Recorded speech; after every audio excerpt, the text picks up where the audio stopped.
성령 강림주의를 맞아 예배에 참석하신 우리 성도 여러분들을 주님의 이름으로 환영하고 축복합니다. 저희 오직 주의 사랑에 매여 함께 하시면서 2부 예배 함께 준비하겠습니다.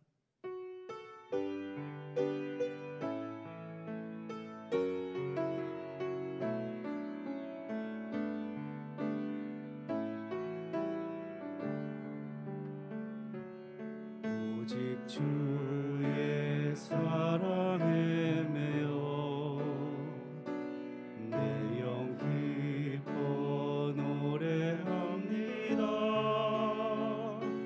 이 소망의 언덕 기쁨의 땅에서 주께 사랑드립니다. 오직 주의 임재 안에 갇혀 내 영 기뻐 찬양합니다. 이 소명의 언덕 거룩한 땅에서 주께 경배드립니다. 주께서 주신 모든 은혜 나는 말할 수 없네. 내 영혼 즐거이 주 따르렵니다. 주께 내 삶 드립니다.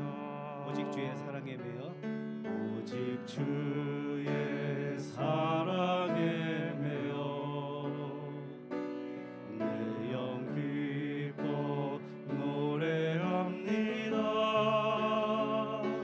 이 소망의 언덕 기쁨의 땅에서 주께 사랑드립니다. 오직 주의 임재 안에 갇혀 내 영 기뻐 찬양합니다. 이 소명의 언덕 거룩한 땅에서 주께 경배드립니다. 주께서 주신 모든 은혜 나는 말할 수 없네. 내 영혼 즐거이 주 따르렵니다. 주께 내 삶 드립니다. 간절하게 처음부터 다시 하겠습니다. 오직 주의 사랑에 매여 내 영 기뻐 노래합니다. 이 소망의 언덕 기쁨의 땅에서 주께 사랑드립니다. 오직 주의 임재 안에 갇혀 내 영 기뻐 찬양합니다. 이 소명의 언덕 거룩한 땅에서 주께 경배드립니다. 주께서 주신 모든 은혜 나는 말할 수 없네. 내 영혼 즐거이 주 따르렵니다. 주께 내 삶 드립니다. 478장 참 아름다워라 함께 하시겠습니다.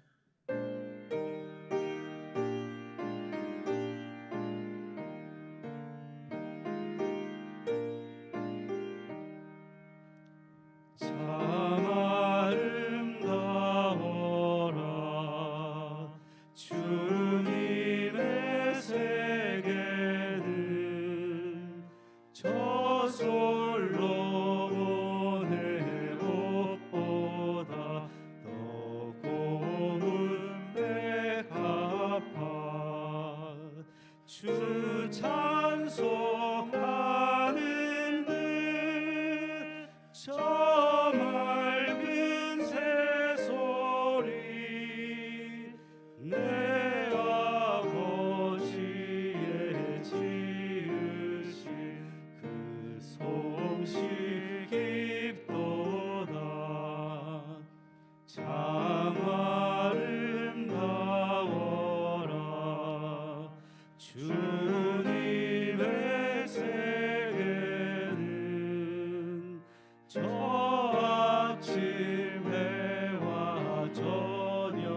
저 산에 부는 바람과 잔잔한 시냇물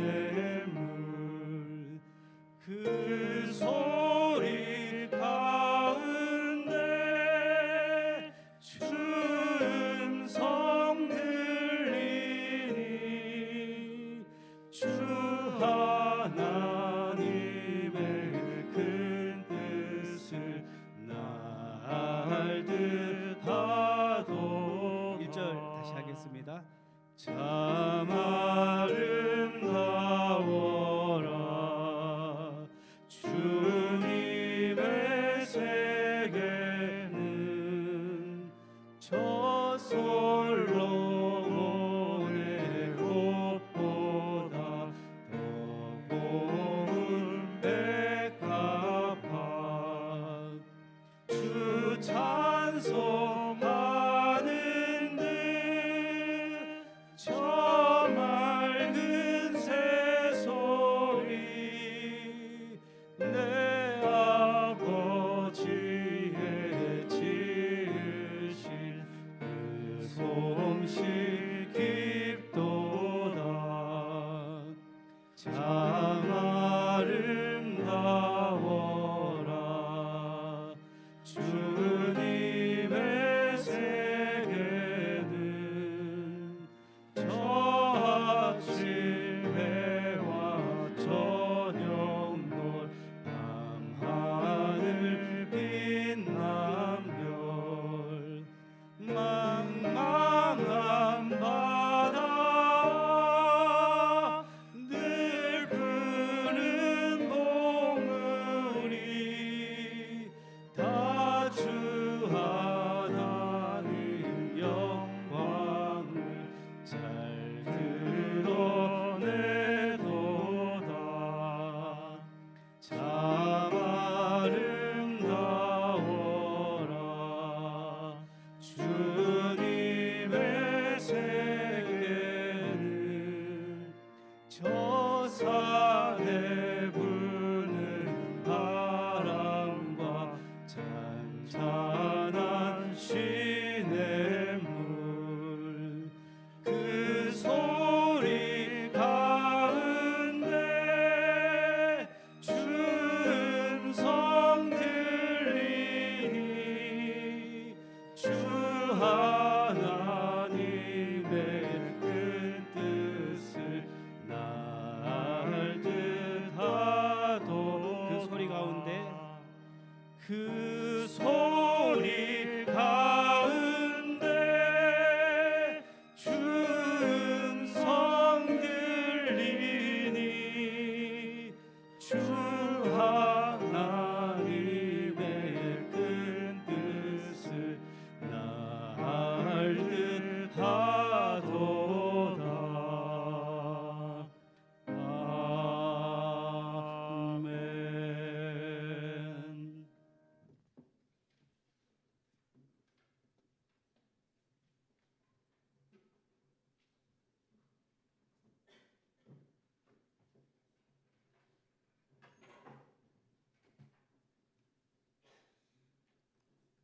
묵상기도 하심으로 6월 8일 성령 강림 주일 예배를 하나님께 올려드리겠습니다.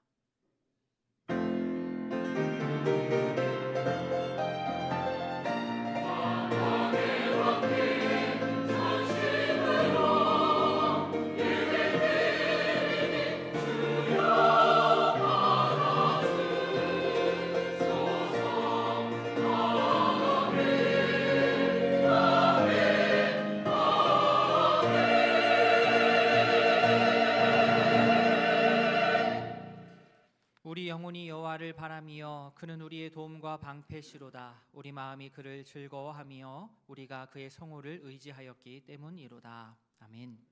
우리의 도움과 방패가 되어주신 하나님 아버지, 한 주간 아버지의 은혜와 사랑으로 지켜보호하여 주셔서 감사합니다. 주일을 맞이하여 우이동교회 온 가족들이 주님 앞에 나와 예배합니다. 우리의 예배를 받아 주시옵소서. 찬양 가운데 함께하여 주시고 말씀을 통해 깨달은 주의 뜻을 펼치며 살게 하옵소서. 교회로 모이게 하신 주님, 주께서 허락하신 믿음의 동역자들을 귀하게 여기며 주의 사랑으로 품게 하옵소서. 감사드리며 예수님의 이름으로 기도합니다. 아멘. 다 함께 신앙 고백하겠습니다.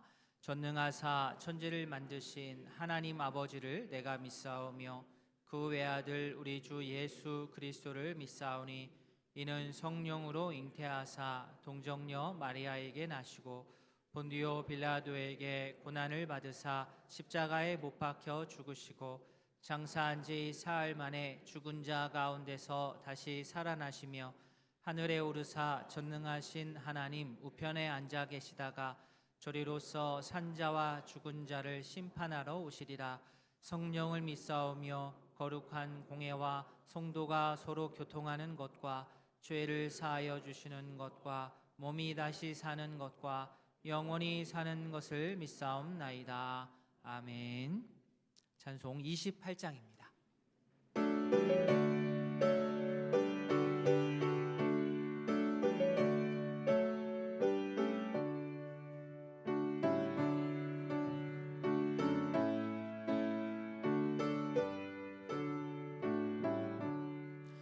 복의 근원 강림하사 찬송하게 하소서. 한량 없이 자비하심 증량할 길 없도다. 천사들의 찬송가를 내게 가르치소서. 구속하신 그 사랑을 항상 찬송합니다. 주의 크신 도움받아 이때까지 왔으니 이와 같이 전국에도 이르기를 바라네. 하나님의 품을 떠나 죄에 빠진 우리를 예수 구원하시려고 보혈을 여주셨네. 주의 귀한 은혜 받고 일생 빚진 자 되네.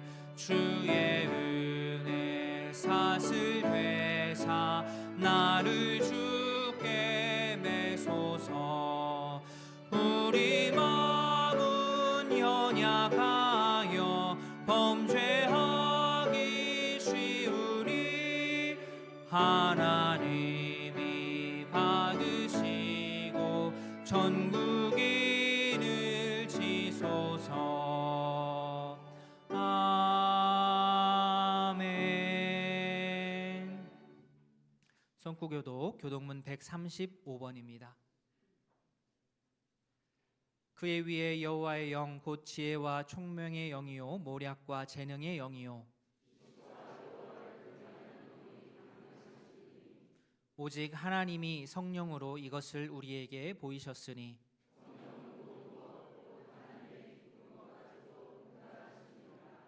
내가 아버지께 구하겠으니 그가 또 다른 보혜사를 너희에게 주사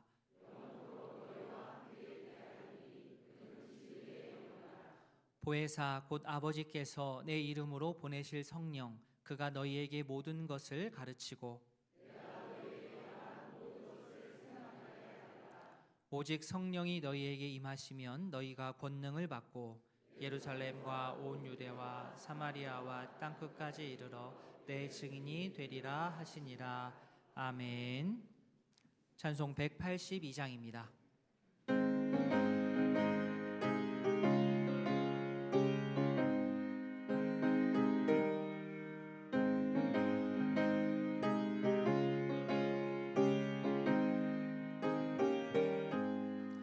강물같이 흐르는 기쁨 성령 강림함이라. 정결한 마음 영원하도록 주의 거처 되겠네.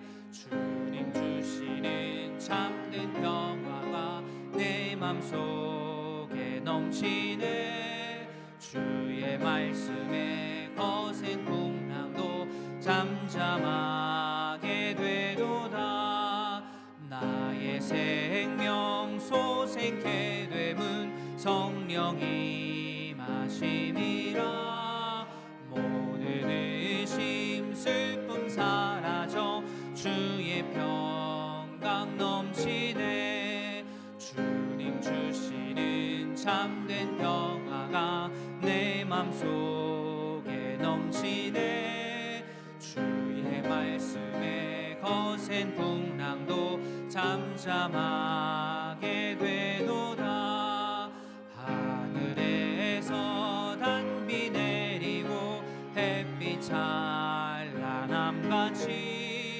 우리 마음에 성령이 많이 주님 보내심이라 주님 주시는 참된 평화가 내 맘속에 넘치네 주의 말씀에 거센 풍랑도 잠잠하게 되도다 생명시인에 넘쳐 흘러서 마른 광야 적신이 의의 열매 무르익어서 주수를 기다리네 주님 주시는 참된 평화가 내 맘속에 넘치네 주의 말씀에 센 풍랑도 잠잠하게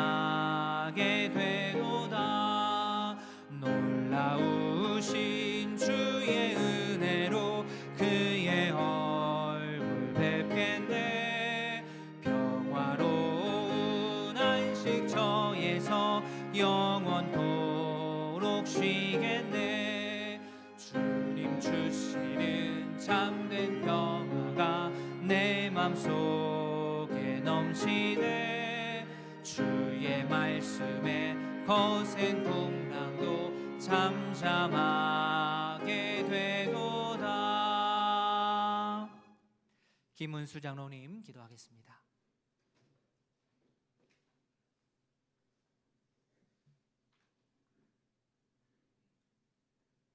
천지를 창조하시고 인생의 주인 되신 하나님께서 예수님의 보혈의 공로로 죄와 사망에서 구원하여 주신 은혜를 감사합니다. 저희 모든 것, 저희 생명까지 주님의 것임에도 불구하고 인생을 내 것으로 알고 내 뜻대로 탐욕스럽게 살아가는 죄를 용서하여 주옵소서. 하나님께서 원하시는 생명의 삶과 어리석고 부패한 저희가 원하는 것 사이에서 방황하며 죄짓지 않도록 성령님께서 심령을 새롭게 하여 주시고 성화되어 가는 삶을 살게 하옵소서. 하나님 아버지, 몸에 병이 들어 괴로움 속에 있는 성도에게 건강을 회복시켜 주시고 경제적 어려움에 있는 성도에게 환난 날에 필요할 산성과 요새가 되어 주옵소서.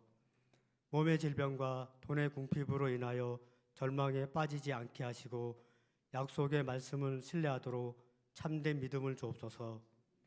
사도 바울처럼 질병과 궁핍의 가시가 있을지라도 주님의 은혜로 현재의 삶에 감사하고 자족하며 고난도 이겨내게 하옵소서. 이웃에 대한 시기와 비교로 주께서 주신 기쁨을 빼앗기지 않게 하시고 탐심으로 영혼이 메마르지 않도록 예수님께서 생수가 되어 세상에 대한 갈증에서 벗어나게 하옵소서. 건강도 재물도 주님께서 잠시 맡겨놓은 것을 보살피는 청지기임을 깨닫고 마음의 평안을 누리게 하옵소서. 하나님 아버지, 믿음 안에서 형제 자매를 서로 사랑하고 성도의 형통을 기뻐하고 고난 속에 있는 성도를 위하여 기도하는 세상과는 구별된 교회 되게 하옵소서. 교회 안에 작은 연합체인 목장에서 수고하는 리더들께 지치지 않도록 새 힘을 주시고 성도들이 목장 안에서 은혜와 위로를 나누며 주님의 평안 가운데 성도의 사귐으로 기쁨이 충만하게 하옵소서. 세상이 하나님과 교회의 존재를 무시함이 심해지고 있습니다. 성령님께서 죄의 세력이 교회를 침범하지 못하도록 굳건하게 지켜주옵소서. 후손들에게 하나님의 말씀을 가르쳐 복음의 진리와 자유를 누리는 교회 되고 주님의 지상 명령인 전도와 선교와 가난한 자를 구제하는 교회 되게 하옵소서. 하나님 아버지, 담임 목사님께 성령 충만과 진리의 말씀을 담대히 전할 능력에 힘을 더하여 주옵소서. 성도들도 전하여진 진리의 말씀으로 세상 유혹과 죄로부터 끊임없는 공격을 이겨내게 하옵소서. 찬양대가 하나님의 선하심과 인자하심을 찬양합니다. 받아 주옵시고 힘 있을 때 더 큰 소리로 찬양드리도록 건강과 환경을 주옵소서. 하나님 아버지, 새로 선택받은 대통령과 임명받는 자들에게 하나님의 공의를 두려워하는 마음을 주시고 이 땅에서 살아갈 국민과 후손과 이주자를 존중하면서 국민과 국가를 위한 충직한 일꾼 되게 하옵소서. 생업을 위하여 타지에서 생활하는 성도들과 유학과 군 복무 중에 있는 청년들과 흩어진 하나님의 자녀들을 보호하여 주시고 있는 곳에서 하나님을 섬기며 예배드리도록 은혜 내려 주시옵소서. 이 모든 간구를 사랑하는 예수님의 이름으로 기도드립니다. 아멘.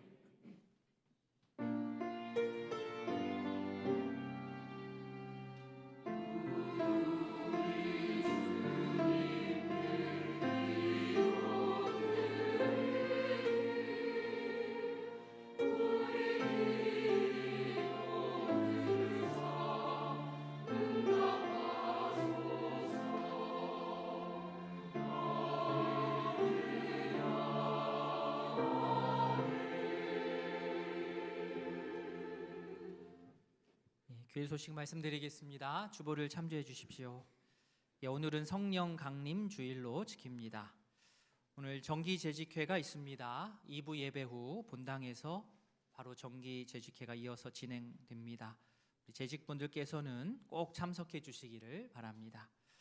우이동교회 교회학교 여름성경학교 및 수련회 일정이 게시되어 있습니다. 유아유치부, 초등부, 중고등부, 청년부 기억하시고 우리 교사분들 격려해 주시고 또 평상시에 교사로 섬기지 못하시더라도 이럴 때 참 많이 손길이 많이 필요합니다. 도움 주실 분들 신청해 주셔서 함께 또 성경학교 수련회 잘 마칠 수 있도록 애써 주시고 기도해 주시기 바랍니다. 저는 이번 한 주간 선교지를 방문합니다. 가고 오고 하는 길이 짧지 않은데 안전하게 잘 다녀올 수 있도록 기도해 주시기 바랍니다. 오늘 점심은 김은도 집사님 가정에서 섬겨 주십니다. 감사합니다. 교회 소식이 이렇게 짧은 것도 간만에 오랜만인 것 같은데 좋습니다. 짧은 하나님의 말씀 보도록 하겠습니다. 함께 보실 하나님의 말씀 전도서 9장입니다. 구약성경 957면 전도서 9장 11절부터 마지막 18절까지 전도서 9장 11절부터 마지막 절까지 한 절씩 교독하겠습니다. 내가 다시 해 아래에서 보니 빠른 경주자들이라고 선착하는 것이 아니며 용사들이라고 전쟁에 승리하는 것이 아니며 지혜자들이라고 음식물을 얻는 것도 아니며 명철자들이라고 재물을 얻는 것도 아니며 지식인들이라고 은총을 입는 것이 아니니 이는 시기와 기회는 그들 모두에게 임함이니라. 사람은 자기의 시기도 알지 못하나니 물고기들이 재난의 그물에 걸리고 새들이 올무에 걸림같이 인생들도 재앙하리. 그들에게 후련이 임하면 거기에 걸리느니 내가 또 해 아래에서 지혜를 보고 내가 크게 여긴 것이 이러하니 곧 작고 인구가 많지 아니한 어떤 성읍에 큰 왕이 와서 그것을 에워싸고 큰 흉벽을 쌓고 치고자 할 때에 그 성읍 가운데에 가난한 지혜자가 있어서 그의 지혜로 그 성읍을 건진 그것이라. 그러나 그 가난한 자를 기억하는 사람이 없었도다. 그러므로 내가 이르기를 지혜가 힘보다 나으나 가난한 자의 지혜가 멸시를 받고 그의 말들을 사람들이 듣지 아니한다 하였노라. 조용히 들리는 지혜자들의 말들이 우매한 자들을 다스리는 자의 호령보다 나으니라. 지혜가 무기보다 나으니라. 그러나 죄인 한 사람이 많은 선을 무너지게 하느니라. 아멘. 천지만물의 주제이신 여호와 하나님, 오늘 거룩한 성령 강림 주일을 맞아 주님 전에 불러 모아 주시사 하나님을 바라보며 예배를 드릴 수 있도록 은혜 베풀어 주심을 감사드립니다. 이 예배를 통해 저희 심령이 평안을 얻고 저희 상한 마음의 위로를 받을 수 있게 하여 주시옵소서. 이 시간 하나님 전에 나와 헌금을 드리오니 하나님께서 원하시는 곳에 사용하게 하시고 드리는 모든 심령을 기억하여 주시옵소서. 저희가 드리는 이 헌금이 주님의 기쁨이 되기를 간절히 원하고 교회와 주님의 나라를 확장하는 일에 귀하게 쓰이기를 간절히 기도드리며 저희를 죄에서 구원하신 예수님의 이름으로 기도드립니다. 아멘. 찬송 331장입니다.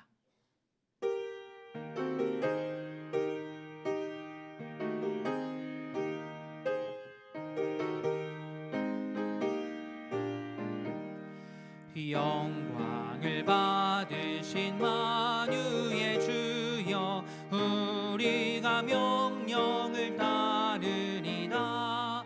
베푸신 은혜를 감사히 알고 진실한 마음으로 섬기겠네. 구주의 은혜 주시는 대로 영원히 받들어 섬기겠네. 찬송하겠네, 찬송하겠네. 생명을 주시는 구주로다. 구주를 높이고 잘 공경하여 온유한 마음으로 섬기리다. 주 예수 안에서 즐거워하며 충성을 다하여 섬기겠네. 구주의 은혜 주시는 대로 영원히 받들어 섬기겠네. 찬송하겠네, 찬송하겠네. 생명을 주시는 구주로다. 예수를 믿고서 늘 사랑하여 참 기쁜 마음으로 섬기리다.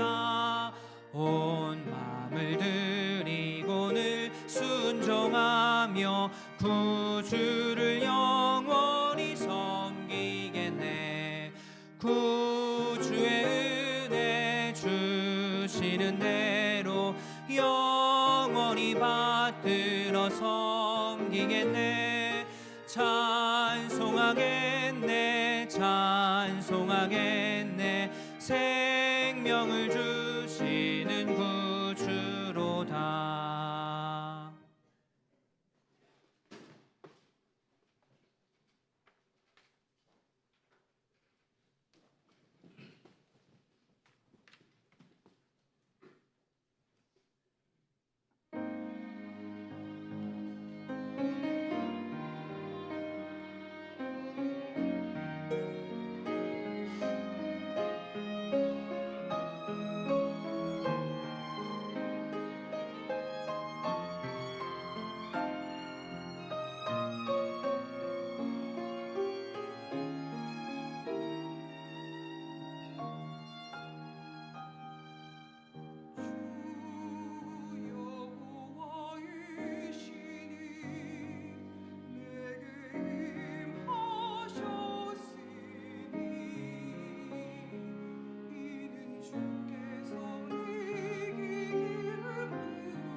귀한 찬양 감사합니다. 기도하겠습니다. 하나님 아버지, 할렐루야 찬양대와 함께 귀한 찬양을 주님께 올려드렸습니다. 성령 충만하기를 원합니다. 성령 충만하여서 가난한 자들에게 아름다운 소식을 전하며 포로된 자에게 자유를 선포하는 주의 백성으로서 사명 잘 감당케 하여 주시옵소서. 예수님의 이름으로 기도합니다. 아멘. 우리 주님의 은혜와 평강이 우이동교회 모든 가족들에게 함께하기를 바랍니다. 아멘. 우리가 역사 공부를 하는데요. 역사 공부를 하는 이유는 지난 일들을 통해서 현실을 잘 돌아보고 준비하기 위함입니다. 역사를 잘 살펴 교훈으로 삼으면 같은 실패와 또 실수, 잘못, 또 재난을 피할 수가 있고 또 결국 성공할 확률을 높일 수 있습니다. 제가 볼 때 전도서에서 말하는 규범적인 지혜가 두 종류였죠. 규범적인 지혜와 반성적인 지혜가 있는데 이 규범적인 지혜가 바로 그러합니다. 규칙, 규범, 패턴, 법칙들을 잘 알고 따르면 그것에 대해서 교훈을 받고 잘 따르면 우리가 인생에서 성공할 확률이 높습니다. 통계상 높습니다. 그런데 제가 통계상이라고 말씀드리는 것은 통계상 높은 것이지 100%는 아니라는 말입니다. 인생에는 항상 예외가 있습니다. 예외가 있습니다. 11절 말씀 저희가 처음에 읽었는데요. 눈으로 한번 보시면 꽤 긴데 총 5가지의 예가 나옵니다. 자, 빠른 경주자들. 자, 발이 빠르면 육상 경기에서 이길 확률이 높습니다. 그러나 항상 1등하는 것은 아닙니다. 자, 두 번째, 힘이 세면 용사들로서 힘이 세면 군사로서 싸울 때 유리하겠지만 전쟁에서 이길 확률이 매우 높겠지만 그렇다고 백전백승은 아니라는 겁니다. 또 지혜자들이라고 해서 또 음식을 매번 얻는 것도 아니고 명철자라고 해서 매번 100% 돈을 잃지 않고 얻을 수는 없습니다. 그리고 배웠다라고 하는 지식인들도 늘 잘 되는 것은 아닙니다. 자, 여기서 얘기하고자 하는 것은 이겁니다. 규범을 성실하게 알고 이해하고 익히고 지혜로 나가는 것, 이 모든 것이 참 중요하지만 그 규범을 배운 이후에는 이게 100%가 아니라 무조건이 아니라 이게 예외도 있구나, 예외도 존재하는구나, 이것을 아는 것도 중요합니다. 즉 현실은, 우리가 살아가고 있는 현실은 이러한 규칙대로만, 규범대로만 딱딱 흘러가지 않는 것을 아는 것도 지혜입니다. 그것이 더 높은 차원의 지혜라고 할 수 있겠습니다. 그래서 이러한 규범적인 지혜와 그리고 반성적인 지혜는 서로를 공격하지 않고 서로를 깎아먹지 않고 상충하지 않고 보완합니다. 서로가 서로의 빈 곳을 채워주는 거예요. 우리가 인생을 살아갈 때 이 두 종류의 지혜 모두가 우리에게 필요한 것입니다. 다 필요합니다. 우리나라 도로 표지판 한글은요, 띄어쓰기를 하지 않는 것이 원칙이고 법칙입니다. 그게 규범이에요. 그렇게 정했습니다. 윗분들께서 도로 표지판 중에 영어 말고 한글은 띄어쓰기를 하지 않는 것을 원칙으로 한다. 규범을 정했습니다. 자, 그러면 규범을 그렇게 정하면 어떻게 해야 돼요? 따라야죠. 따라야 됩니다. 따르는 게 맞습니다. 대부분 그렇게 해도 아무 문제가 없습니다. 그렇게 하기로 했으면 그렇게 하고 따르면 됩니다. 그런데 언제나 우리의 삶은 예측할 수 없는 일이 벌어지고 예외 사항들이 발생합니다. 이런 예가 있었어요. 광명 밑에, 그죠? 도로 표지판 표기 원칙에 따라서 했어요. 띄어쓰기 하지 말자. 그래서 동시 흥분 기점으로 쓴 거예요. 저만 그렇게 읽었습니까? 네, 저만 이상한 생각이 들었나요? 원칙대로 한 거예요. 동시 흥분 기점으로 쓴 게 원칙대로. 운전하다가 동시에 흥분해야 되나? 그게 아닌 거죠. 이게 두 글자씩 끊어 읽어야 될 게 아니라 세 글자씩 끊어 읽어야 되는 거예요. 그죠? 동시흥 분기점. 네. 동시흥 분기점인데 왜 동시흥 분기점으로 읽는지 결국에는 어떻게 되었을까요? 이 표지판 띄어쓰기 했습니다. 원칙은 붙여 쓰는 게 맞아요. 그런데 아무리 원칙이라고 해도 운전하다가 이게 엉뚱한 생각을 하고 할 수는 없지 않습니까? 동시흥이라는 게 들어와야죠. 분기점이라는 얘기가 들어와야 되죠. 결국에는 그 예외를 인정해서 예외 법규를 두어서 이 띄어쓰기를 했습니다. 다음에 아마 이런 표지판 다 없어지고 이제는 띄어쓰기가 있는 표지판으로 다 교체를 했을 겁니다. 예외가 있어야 된다는 얘기를 하는 겁니다. 학생 때를 되돌아보면 저는 뿌린 대로 거둔다라는 이러한 인과 법칙 그 관계 하나만 어릴 때는 붙들고 살았던 것 같습니다. 그래서 어떻게 되겠습니까? 공부를 많이 하면 점수가 잘 나오고 공부를 철저하게 하지 않으면 점수가 잘 나오지 않고, 물론 많은 경우 공부 시간을 들인 만큼 결과가 나왔습니다. 그런데 뭐 1, 2년 학교 다닐 거 아니고 많이 학교를 다니지 않습니까? 공부를 정말 성실하게 열심히 했는데 점수가 안 나오는 때도 있고, 또 내가 생각해도 별로 공부 안 했는데 자신의 실력보다 더 높은 점수가 나오기도 합니다. 그런데 이런 일이 가끔 일어나면 괜찮은데 인과관계에 역행하는 일이 한 번이 아니고 여러 번 계속 반복해서 나오면 그때부터 이제 헷갈리기 시작하는 거예요. 아니 오히려 거꾸로 인과관계를 맺습니다. 엮습니다. 나는 공부를 너무 많이 하면 점수가 안 나와. 나는 공부를 적당히 해야 점수가 나오는 사람이야. 이렇게 인과관계에 엮이면 어떤 일이 일어나겠습니까? 이런 추론이 맞습니까? 맞지 않습니다. 만약 이런 엉터리 추론을 하고 공부를 적당히 계속하면 정말로 인생에서 큰 재앙을 만나게 됩니다. 그렇게 되지 않기 때문이지요. 자, 정리하자면 규칙, 이 규범적인 지혜, 반성적인 지혜 둘 다 우리 모두 상보적으로 인생에 필요한 것인데, 그래도 우리가 기본적으로 깔고 가야 되는 것은 이 규범적인 지혜 쪽이라는 거예요. 이해되십니까? 둘 다 필요한데 그래도 우리 인생의 기본으로 먼저 우선해서 삼아야 될 것은 규범적인 지혜입니다. 먼저는 심은 대로 거둔다는 법칙을 기본으로 두고 반성적인 지혜가 필요한 상황을 우리가 대비하는 쪽으로 인생을 살아가야 합니다. 탁구로 예를 들면 제가 듣기로는 그렇습니다. 탁구를 치면 공이 내가 예상한 대로 오지 않지요. 이쪽으로 오른쪽으로도 오기도 하고 왼쪽으로 오기도 합니다. 그러면 초보적인 생활체육인의 초보적인 생각으로는 내가 오른쪽 공도 잘 대비를 하고 왼쪽 공도 잘 대비를 하려면 제가 라켓을 어디에다 두어야 됩니까? 가운데에 두어야 되겠죠. 이게 초보적인 생각이라고 합니다. 잘 치시는 분들이 얘기하는 거는 뭐냐면 무조건 라켓은 백쪽을 막아야 된다. 공이 오른쪽으로 온다 할지라도 무조건 백쪽을 막는 쪽으로부터 시작을 해야 된다고 하더라고요. 오히려 그렇게 해야 중간뿐만 아니라 반대편까지도 대응이 잘 될 수 있다라고, 물론 우리는 100% 이해는 못하지만 무조건 한쪽을 잘 지켜야 된다라는 얘기를 들었습니다. 많은 깨달음을 얻었어요. 이 11절 말씀이 이렇게 우리에게 주어진 이유는 뭐냐면 거꾸로 생각하면 이겁니다. 묵묵히 훈련해서 우리가 묵묵히 땀 흘려서 훈련을 해서 내가 발이 빠른 그런 경주자가 되면 1등 하는 일이 많다는 거예요.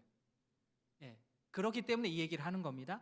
잘 훈련해서 정말 땀 흘리고 열심히 훈련을 해서 한 용사, 군인은 전쟁에서 승리할 기회가 많으니 군인이라면, 용사라면 평소에 성실하게 훈련을 해야 되는 겁니다. 책을 열심히 읽고 공부 열심히 하고 모르는 거 물어보면서 그러면 재물을 잘 모을 수 있기 때문에 될 수 있는 대로 그렇게 최대한 그렇게 해야 됩니다. 이것이 우리 신앙인의 기본 생활 태도가 되어야 됩니다. 기본부터 잘해야 됩니다. 기본부터 잘하고 그리고 나서 반성적인 지혜 쪽, 예외적인 상황을 우리가 예측하고, 물론 예측이 다 되진 않지만 대비하면서 살아야 됩니다. 이런 거죠. 아무리 내가 오른손잡이여서 오른손을 주로 쓴다 할지라도 왼손의 도움이 필요한 생활의 영역이 분명히 있습니다. 근데 왼손 뭐 쓸 일 없어야 하지만 왼손 뭐 하나 다치기라도 하면 얼마나 불편한지 모릅니다. 비유하자면 오른손잡이를 기준으로 하면 이 규범적인 지혜가 오른손에 해당하는 것이고 반성적인 지혜가 왼손에 해당하는 겁니다. 이 둘을 상황에 맞게서 잘 쓰는 사람이 유연하고 지혜로운 사람입니다. 세상에는 오른손만 쓸 일이 일어나지 않기 때문에 그렇습니다. 왼손 쓸 일도 생겨요. 11절 뒷부분 보시면 같이 한번 읽어보겠습니다. 이는 시기와 기회는 그들 모두에게 임함이니라. 자, 괄호 안에 불행한 때와 재난은 누구에게 닥친다. 단지 발이 빠르다고 승리를 장담까지 할 수 없는 이유는 언제 어느 순간 시기와 기회, 세 번역에서는 불행한 때, 불행한 일이 닥칠지 모르기 때문입니다. 발에 갑자기 쥐가 날 수도 있는 거예요. 이것을 12절, 이어지는 12절에서는 재앙의 날이라 라고 이야기했습니다. 12절입니다. 같이 읽겠습니다. 분명히 사람은 자기의 시도도 알지 못하다니 물고기들이 재난의 그물에 걸리고 새들이 올무에 걸림같이 인생들도 재앙의 날이 그들에게 홀연히 임하면 거기에 걸리느니라. 거기에 걸린다. 전도서는 지금 인간의 형편을 무엇에 빗대서 얘기합니까? 새와 물고기로 빗대서 얘기합니다.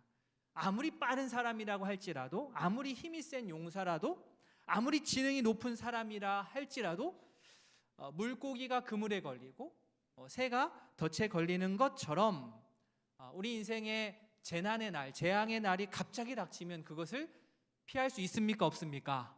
없습니다. 예, 없습니다. 그물이나 덫이 내 계획대로 만약에 온다면, 내 계획대로 그 덫이 거기에 있다고 한다면 그것은 더 이상 재앙이 아닙니다. 예측이 안 되니까 재앙인 것입니다. 예측이 안 되니까 재앙인 것이에요. 사람은 누구나 갑자기 재앙의 날을 맞이하면 당황하게 되고 또 그때 드는 첫 번째 생각이 그거죠. 왜 하필 나에게 이러한 일이 일어나는가 라며 따지듯 스스로에게 외치고 또 하나님을 향하여서 절규합니다. 여러 재앙이 있지만 가장 큰 재앙, 가장 큰 아픔은 아무래도 사랑하는 사람을 떠나보내는 것이지요. 그 중에서도 최고로 아프고 힘든 것은, 가장 센 강도의 아픔은 부모가 자녀를 먼저 떠나보낼 때의 그 아픔일 것입니다. 생각만 해도, 상상만 해도 너무나도 힘든 일입니다. 제가 같이 공부했던 목사님 가정에 둘째가 그때 초등학교 1학년인가 그랬는데 먼저 하나님의 부름을 받았거든요. 옆에서 지켜보는 입장에서도 제 입에서 이런 얘기가 나옵니다. 왜 이런 일이 일어납니까? 왜 이러한 기막힌 일이 이 가정에 다른 것도 아니고 평생토록 하나님 섬기면서 목회하고 선교하겠다고 하는 이 가정에 이 일이 일어납니까? 라는 말이 나올 수밖에 없었습니다. 너무 슬프죠.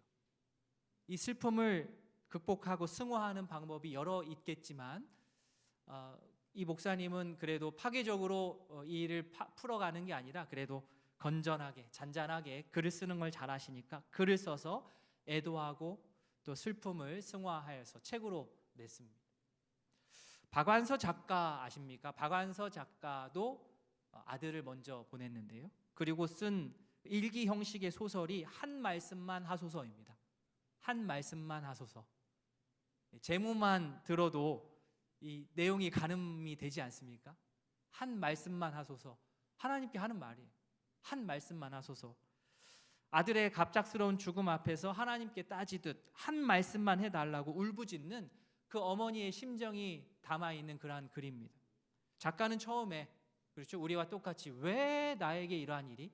왜 나에게 이러한 일이? 라는 그 물음으로 시작을 했는데 그 물음을 가지고 여러 일들을 경험하고 생활하면서 이제는 나중에 후반부에는 나라고 해서 이런 일을 당하지 말란 법은 없겠구나 라는 쪽으로 생각과 마음이 전환이 되면서 조금씩 일상을 살아갈 수 있게 되었다라는 그런 얘기가 나옵니다.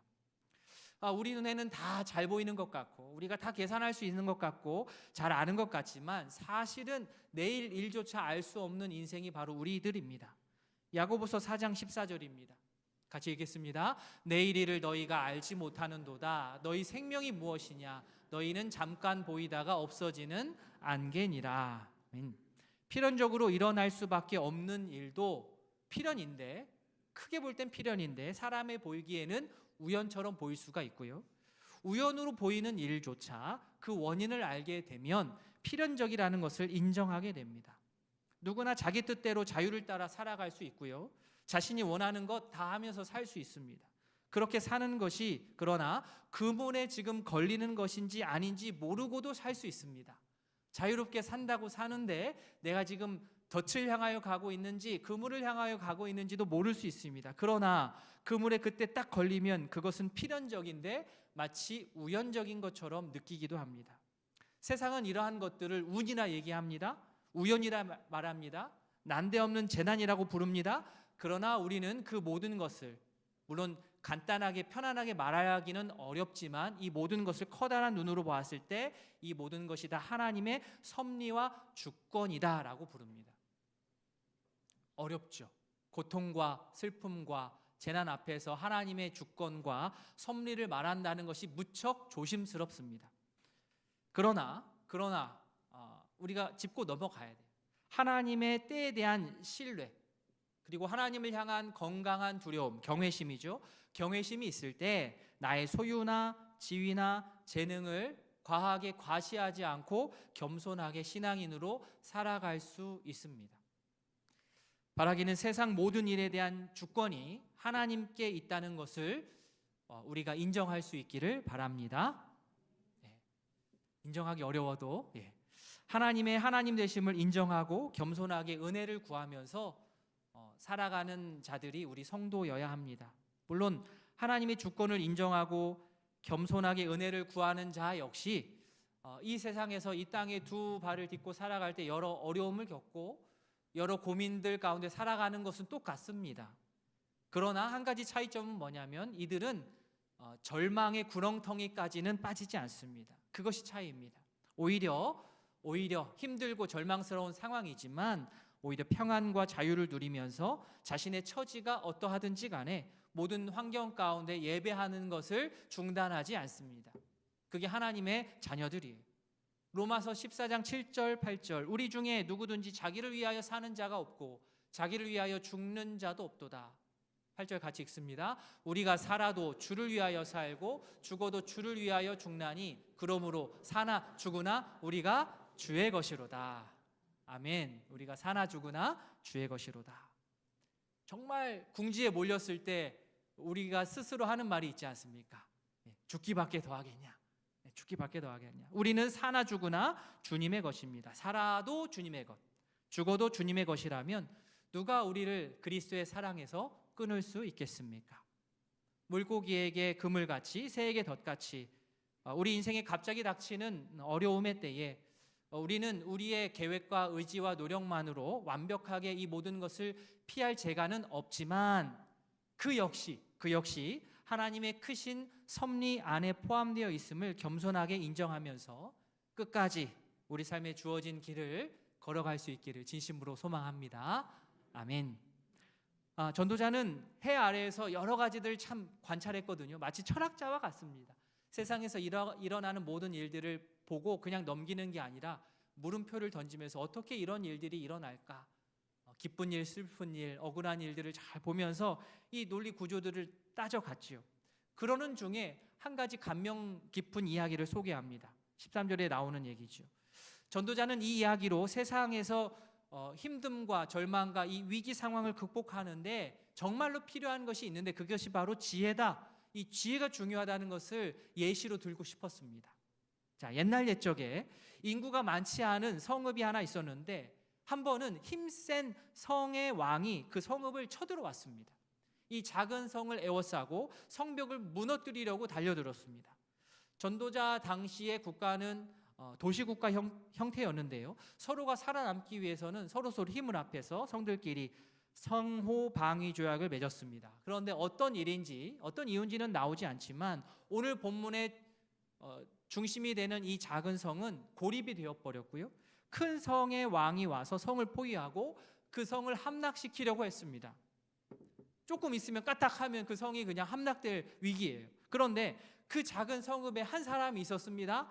그 사람 오늘 소개되는데요. 가난한 지혜자가 그 작은 성에 있었고 그 성은 이 가난한 지혜자의 어떤 기지 때문에 그 사람 때문에 그 사람의 반응 때문에 외부의 공격을 막아낼 수가 있었습니다. 15절 앞부분 그 성읍 가운데 가난한 지혜자가 있어서 그의 지혜로 그 성읍을 건진 그것이라. 자, 그가 어떤 지혜로 어떤 형식으로 어려움을 극복했는지는 성경에 자세히 나와 있지는 않지만 15절의 가난한 지혜자는 큰 성의 왕이 결국에는 자기 성의 공격을 포기하고 물러가도록 했습니다. 하마터면 망할 뻔한 작은 성은 이 지혜자의 활약으로 위기를 넘기고 성을, 나라를 지킬 수 있었습니다. 전도자가 소개한 이 일화는 실제 일어난 일이기도 하지만 또 한편으로는 우리에게 비유로서 역할을 합니다. 비유로서. 자, 이 이야기에서 가장 큰 대조는 누구와 누굽니까? 큰 왕과 가난한 지혜자입니다. 큰 왕은 한 손에 아주 큰 세상 큰 권력을 쥐고 있지만 지혜자는 가난합니다. 게다가 지혜라고 하는 것은 눈에 보이지도 않고 손에 잡히지도 않습니다. 그런데 오늘 본문에서 이 예시에는 지혜가 힘을 이겼습니다. 지혜자가 왕을 이겼습니다. 이것은 역설입니다. 역설.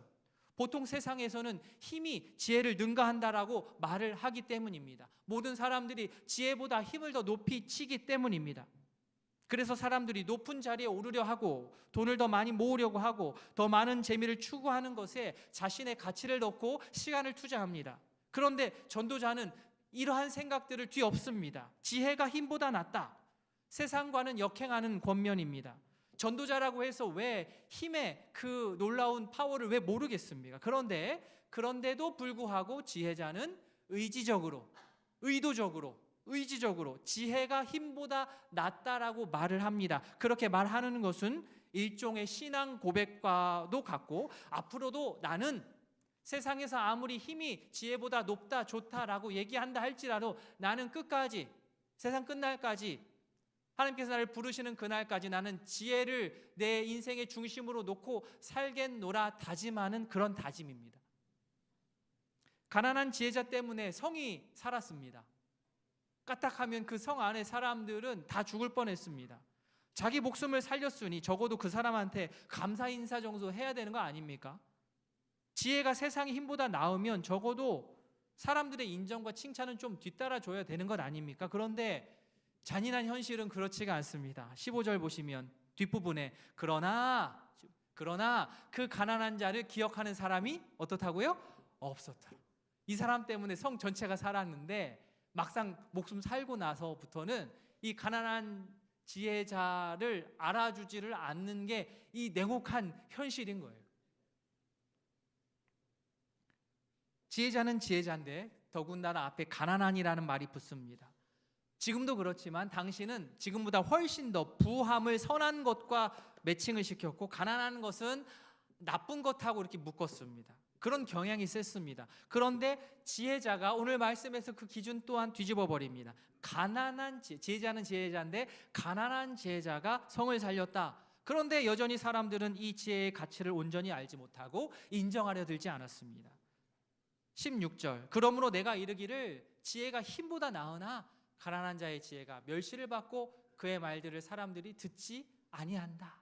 안타까운 거죠. 분명히 자기 눈앞에서 지혜가 힘을 이기는 모습을 보았음에도 불구하고 현실은 가난한 자의 지혜가 멸시를 받고 사람들은 그가 하는 말을 듣지 않습니다. 그런데도 더 놀라운 것은 이 가난한 지혜자죠. 즉각적인 보상이나 칭찬이나 인정이 오지 않음에도 불구하고 묵묵히 이 가난한 지혜자는 자신의 신념에 따라 힘보다 지혜를 우선하여서 중요시하면서 살았다는 거예요. 이러기가 보통 쉽지가 않습니다. 그러니 전도자가 13절에서 이렇게 말을 하는 것이지요. 내가 또 해 아래에서 지혜를 보고 내가 크게 여긴 것, 이 모습을 내가 크게 여길 수밖에 없다. 범상치 않기 때문에 그렇습니다. 가난하여도 지혜의 가치를 따라서 묵묵히 자신의 할 일을 감당하는 그 지혜자를 보고 전도서의 전도자 지혜자가 큰 감동을 얻었습니다. 지혜는 분명히 가치가 있습니다. 그런데 사회에서는 그만큼 지혜만큼의 인정을 잘 주지를 않습니다. 이상과 현실은 괴리가 있고요. 또 우리의 신앙과 현실도 괴리가 있어 보입니다. 말씀에 나오는 이러한 가난한 지혜자도 너무나도 훌륭하지만 이런 자를 알아보고 감탄하는 전도자도 훌륭합니다. 둘 다 훌륭해요. 이런 자들이 사회에 참 많아진다고 한다면 멀리 갈 것도 아니죠. 우리 교회에 이런 분들이 있고 이런 분들을 알아보는 사람들이 더 많아진다면 분명히 긍정적인 일들이 더 많이 일어날 수밖에 없습니다. 그런 측면에서 이 오늘 나오는 가난한 지혜자가 묵묵히 그 길을 걸어가는 것처럼 우리도 그렇게 하려면 우리 안에서 끊임없이 올라오는 이 인정 욕구를 잘 다스려야 됩니다. 누가 알아주지 않아도 묵묵히 신념에 따라서, 물론 신념에서 좋은 믿음이지요, 믿음에 따라서 그 길을 걸어가야 됩니다. 물론 그렇다고 해서 포상과 처벌의 기준을 다 없애자는 것은 아닙니다. 기본 틀은 신상필벌이 맞습니다. 보상과 처벌을 규정대로 공정하게 엄중하게 해야 질서가 잡힙니다. 교훈을 얻습니다. 그러나 그것 하나만으로 모든 것을 설명할 수 없습니다. 아무리 법을 정교하게 만든다 할지라도 그 법 자체가 궁극적으로 우리를 살게 하지는 못합니다. 그래서 우리 인생의 한편에서는 조금 어리석게 보인다 할지라도 이렇게 가난한 지혜자로 뚜벅뚜벅 자신의 길을 걷는 그런 사람들이 필요합니다. 세상이 더 옥죄어 온다 할지라도 오히려 더 크게 지혜가, 힘이 아니라 지혜가 세상을 이긴다, 지혜가 세상을 구원한다, 살린다라는 희망을 외칠 수 있어야 됩니다. 17절과 18절 앞부분입니다. 같이 읽겠습니다. 조용히 들리는 지혜자들의 말들이 우매한 자들을 다스리는 자의 호령보다 나으니라. 지혜가 무기보다 나으니라. 아멘. 세상에서 아무리 크게 소리를 쳐도 조용히 들리는 지혜자의 말을 이겨낼 수 없다. 그러기에 가만 앉아서 들리는 세상의 그 큰 소리만 듣고 있지 말고 작게 들리는 지혜자의 말에 우리 모든 성도님들 귀를 기울이시기 바랍니다. 아멘. 지혜가 무기보다 낫습니다. 지혜가 세상의 힘보다 낫습니다. 하나님을 경외하는 삶이 세상 권력보다 낫습니다. 이 말은 역사적인 사실이기도 하고 우리 신앙인들의 신앙 고백이기도 합니다. 우리 눈에는 한계가 있어서 교회 구석구석을 빠짐없이 살핀다는 게 참 어렵습니다. 어쩔 수 없이 눈에 띄는 부분에 관심이 가게 마련이에요. 그러다 보면 어때요? 눈에 잘 띄는 성도들이 또 있게 마련입니다. 저희 교회는 그런 일이 안 일어나는데 다른 목사님들하고 교제를 나누면 여러 얘기, 교회 상황들을 듣죠. 선거철 되면요, 교회 선거철 되면 어떻게든 눈에 띄는 자리에 서서 최소한의 수고로 많은 인지도를 얻으려 하는 사람들이 있다는 거예요. 아이고, 참 안 됐다. 우리 교회는 그런 거 없는데 이렇게 놀려줬는데, 그것은 우리는 지혜라고 부르지 않고 요령이라고 부릅니다. 성숙한 성도에게는 요령과 헌신을 구분할 수 있는 눈이 있어요. 교회는 사실 오늘 본문에 나오는 가난한 지혜자들과 같은 그러한 성도들의 섬김과 헌신으로 세워졌고 계속해서 세워져 가고 있습니다. 가난한 지혜자와 같은 성도는 옆에서 나의 섬김을 다 알아주지 않아도 어떻게 해요? 뚜벅뚜벅 그리스도인으로서, 성도로서 맡겨진 일을 하고 맡겨진 길을 갑니다. 없는 살림에도 자기 자리에서 힘써서 성실하게 헌금 생활 하시는 분들로 인해서 교회의 재정이 채워지는 거예요. 직장 생활하느라, 가정 돌보느라 분주하지만 바쁜 시간을 쪼개서 이곳저곳에서 헌신하는 그러한 성도님들로 인해서 교회가 세워져 가는 겁니다. 청소로, 음식 준비로, 설거지로, 주차 봉사로, 교사로, 찬양대원으로, 재정부원으로, 운전으로, 목장 리더로, 전도 임원으로 섬기는 분들을 통해서 보이지 않는 곳에서 섬기는 분들로 인해서 교회가 세워져 가는 겁니다. 꼭 도와주고 싶은 사람이 있는데 이 돈을 좀 그렇게 쓰고 싶은데 자기가 드러나는 것은 싫으니까 봉투를 저한테 가져와서 저에게 심부름시키는 그런 성도로 인하여서 교회가 세워지는 거예요. 누가 뭐라고 하든 말든, 비가 오든 눈이 오든 묵묵히 교회의 공예배와 기도의 자리를 지키면서 함께 예배하고 기도하는 분들로 인해서 교회가 세워지는 겁니다. 교회는요, 그리고 하나님 나라는요, 몇몇 소수의 권력자의 권력과 몇몇 부자의 재물로 이루어지는 나라가 절대로 아닙니다. 오늘 말씀에 따르면 가난한 지혜자로 대표되는 보이지 않는 곳에서 성도로서 자신의 역할을 묵묵하게 감당하는 이들이 하나님 나라의 주인공입니다. 좋은 교회는 가난한 지혜자가 인정받고 존중받습니다. 우이동교회 오늘 말씀에 나오는 가난한 지혜자와 같은 성도가 많이 나올 수 있기를 진심으로 소망합니다. 아멘. 말씀을 맺겠습니다. 하나님의 주권을 인정하고 하나님의 은혜를 구하며 겸손하고 성실하게 우리에게 맡겨주신 일들을 잘 감당하는 성도로 살기를 바랍니다. 우리에게 하나님의 그 때에 대한 신뢰, 그리고 마땅히 가져야 될 하나님을 향한 경외의 마음이 있을 때 내게 있는 그러한 재능, 소유, 지위 과신하지 않고 떠벌리지 않습니다. 교만하지 않습니다. 비록 말씀과 현실은 괴리가 있는 것처럼 보인다 할지라도 전도서에 나오는 가난한 지혜자처럼 요령이 아닌 헌신으로 주의 교회와 하나님 나라를 세워 나아가는 오이동교회 모든 가족 되기를 진심으로 소망합니다. 아멘. 말씀을 기억하며 기도하겠습니다.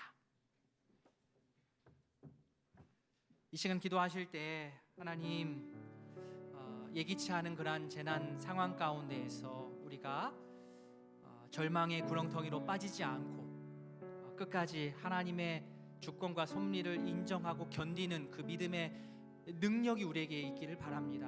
아버지, 규범적인 지혜뿐만 아니라 반성적인 지혜까지도 우리에게 주셔서 예외적인 상황에서 너무 당황하지 않고 하나님의 뜻을 물으며 그 자리에서 버틸 수 있는 힘을 주십시오.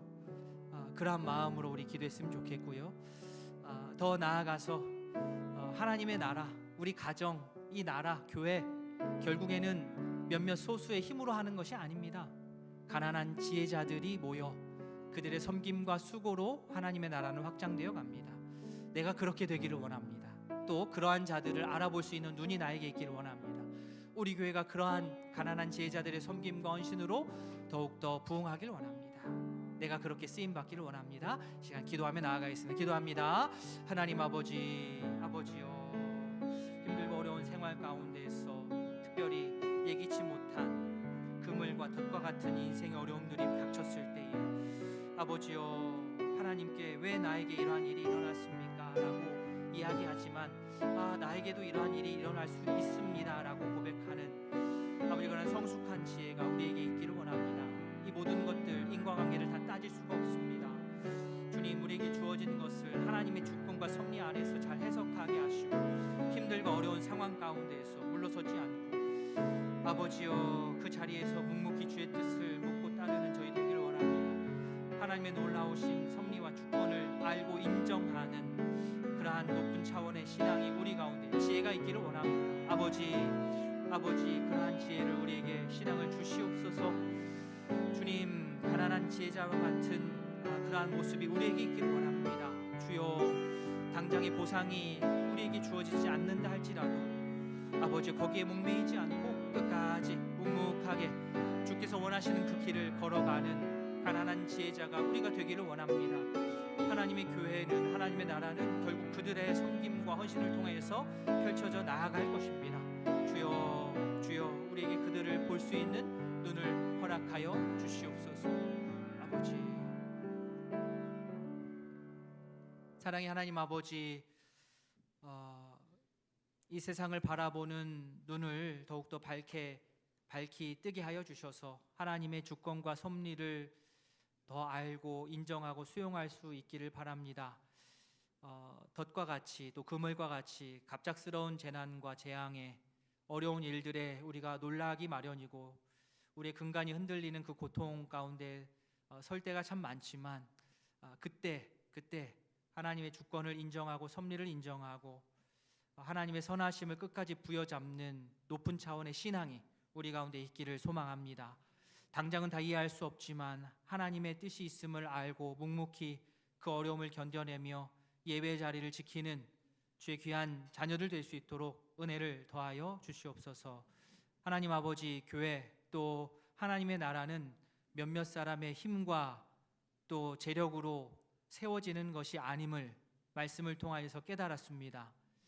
세상적인 그러한 가치관이 우리를 엄습할 때에 말씀을 통하여서 기준을 바로 잡게 하시고 세상은 그렇다 할지라도 교회만큼은, 하나님 나라만큼은 그 원리대로 되지 않음을 분명하게 알고 깨닫고 오늘 말씀에 나오는 것처럼 가난한 지혜자가 되어서 누가 나를 그렇게 인정해주고 알아주지 않는다 할지라도 묵묵히 이 놀라운 가치를 향하여서 나의 마음을 다 두어 예배 자리로 나와 기도하고 헌신할 수 있는 주의 백성 될 수 있도록 은혜 베풀어 주시옵소서. 가난한 지혜자들이 다 되기를 원하고 또 가난한 지혜자들을 볼 수 있는 눈이 우리에게 있기를 원하여서 이러한 섬김을 통하여 아름다운 주의 일들이 우리 교회를 통하여서 펼쳐질 수 있도록 주여 복을 더하여 주시옵소서. 감사드리며 예수님의 이름으로 기도합니다. 아멘.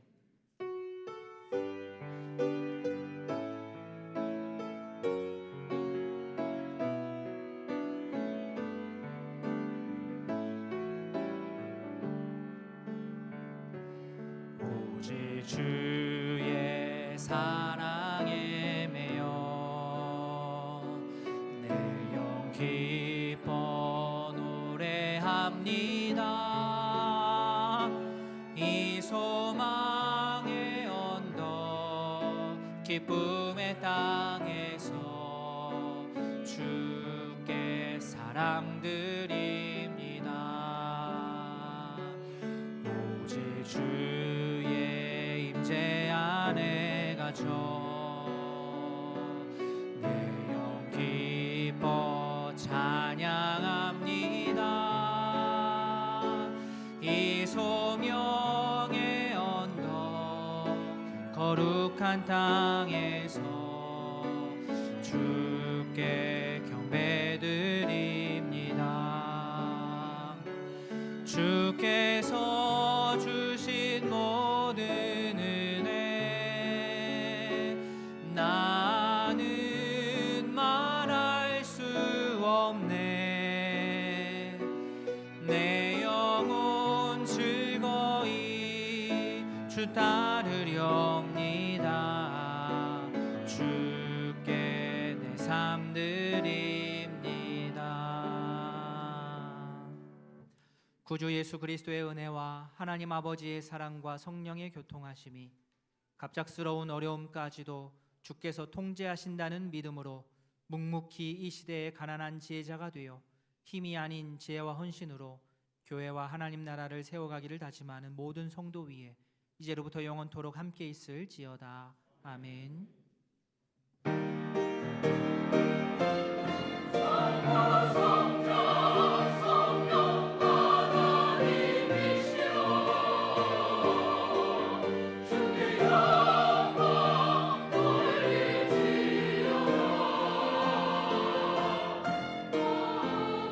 내